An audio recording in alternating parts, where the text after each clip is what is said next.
savez qu'il y a eu le jubilé des jeunes à Rome. Ils étaient près d'1 million de jeunes à se rassembler pour fêter l'espérance. À l'invitation du pape, ils sont venus, alors pendant une année, eh bien, il y a eu un tas de catégories, si je puis dire, de notre humanité, des jeunes, des moins jeunes, des soignants, qui se sont rassemblés à Rome pour dire leur espérance. Et donc cet été, il y avait les jeunes. Et le premier moment où le pape les a rejoints, c'était sur la place Saint-Pierre. C'était un peu une surprise pour eux, parce qu'ils venaient d'abord pour un temps de prière, et ils étaient juste contents d'être là, tous ensemble, et de prier ensemble. Et puis à la fin de la soirée, le pape leur a fait la surprise de venir les rencontrer, et c'est exactement ces mots qu'il leur a adressés. Vous êtes le sel de la terre, vous êtes la lumière du monde.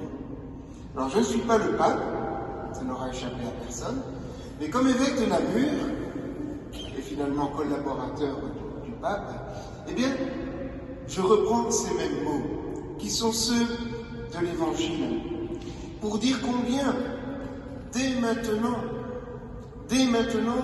vous illuminez, vous qui avez choisi de vivre ce chemin du baptême, vous illuminez la vie de l'Église, mais au-delà, vous illuminez la vie de notre monde, particulièrement ici en province de Luxembourg et en province de Namur, pour ceux avec qui je vivrai cette célébration la semaine prochaine. Oui, vous êtes une bonne nouvelle, parce qu'au milieu de ce monde, nous l'avons évoqué tout à l'heure, où finalement les paroles de vie, les paroles d'espérance, les paroles lumineuses, pas plus que les gestes lumineux, eh bien, ne sont nombreux, vous dites, oui, l'espérance en Christ, l'espérance que Dieu nous propose, vaut le coup de nous mettre en route. Et c'est ce que vous avez commencé à vivre il y a déjà quelque temps. Vous vous êtes mis en route.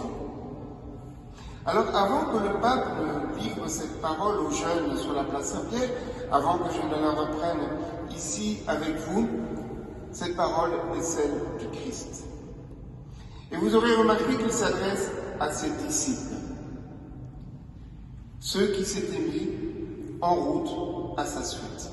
Car le disciple est d'abord celui qui marche à la suite du Christ et qui se laisse accompagner par lui, qui laisse toute sa vie transformée par cette expérience extraordinaire de se sentir aimé par Dieu.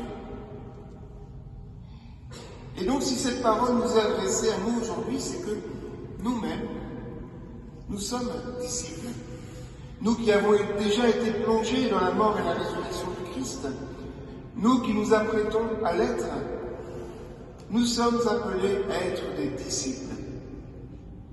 Et le disciple, donc celui qui accepte de marcher avec le Christ et de laisser le Christ marcher avec lui, est forcément un missionnaire.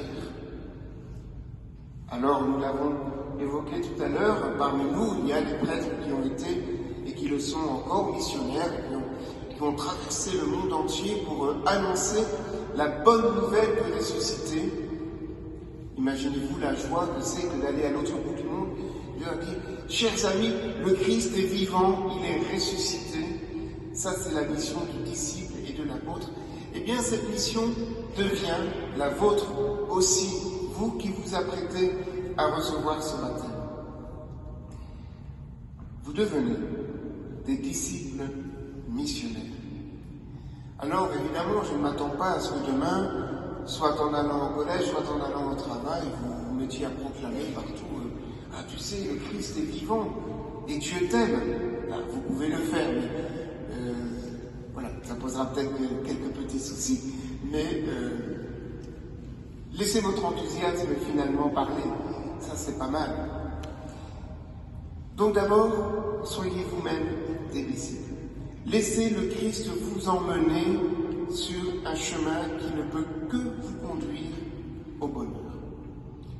Et ensuite, comme il y a encore un peu de temps d'ici votre baptême, même si ça va venir vite, je vous invite à vous interroger. Quels sont les disciples? Alors, pour certains, vous avez déjà apporté un peu une réponse tout à l'heure dans nos échanges. Mais de vous souvenir, grâce à qui, à cause ou grâce à qui vous en êtes là aujourd'hui? Quelles sont les femmes et les hommes qui ont été pour vous cette lumière, ce sel, qui vous a permis à un moment donné de dire « Mais oui, ce chemin est un chemin de bonheur aussi pour moi ». Vous faites un choix libre, le choix de demander le baptême, de demander la confirmation, de demander à vous laisser nourrir par Dieu lui-même, car c'est cela, l'Eucharistie, c'est laisser Dieu se donner en nourriture pour votre vie. Mais si vous êtes rendu capable de le faire, c'est parce que vous avez croisé, d'abord parce que vous avez été appelé par Dieu lui-même à vivre cette expérience, et aussi parce que vous avez croisé autour de vous des femmes et des hommes qui ont été des témoins, des disciples, qui ont pris au sérieux leur mission de disciples, qui ont brillé, et vous vous êtes laissé éclairé par eux. Sans dévoiler nos échanges, et pas plus les lettres que vous m'écrirez, je peux dire que les grands-parents ont une mission particulière dans ce témoignage. Réjouissez-vous les grands-parents. Vous êtes le sel de la terre, vous êtes la lumière du monde. Ce n'est pas seulement réservé aux jeunes qui étaient au jubilé à Rome. Soyez tous des disciples, c'est-à-dire soyez tout le temps en route.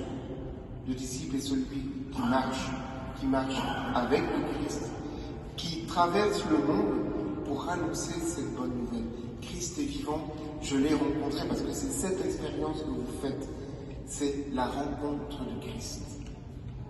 Laissez-le vous rejoindre, laissez-le changer vos cœurs.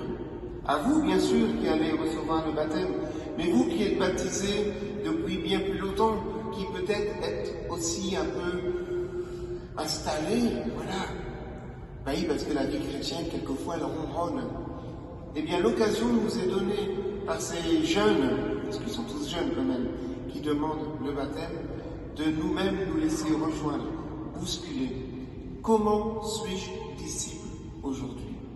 Comment est-ce que j'éclaire le monde dans lequel je vis? Ne nous laissons pas endormir.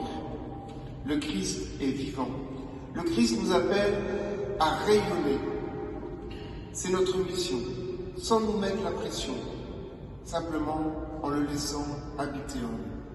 Si vraiment nous le laissons agir, notre vie, nos paroles, notre visage même rayonnera du Christ. C'est tout le bonheur que je vous invite à vivre, à vous qui avancez vers le baptême. Dans quelques instants, vous allez recevoir le credo, et cela aussi c'est dire avec des mots celui en qui vous croyez. Et vous vous inscrivez dans une tradition plus longue de femmes, d'hommes, qui comme vous se sont levés un jour en disant « Oui, je crois ». Quel bonheur! Quel bonheur pour l'Église, quel bonheur pour le monde, quel bonheur pour vous de pouvoir élargir ainsi votre famille.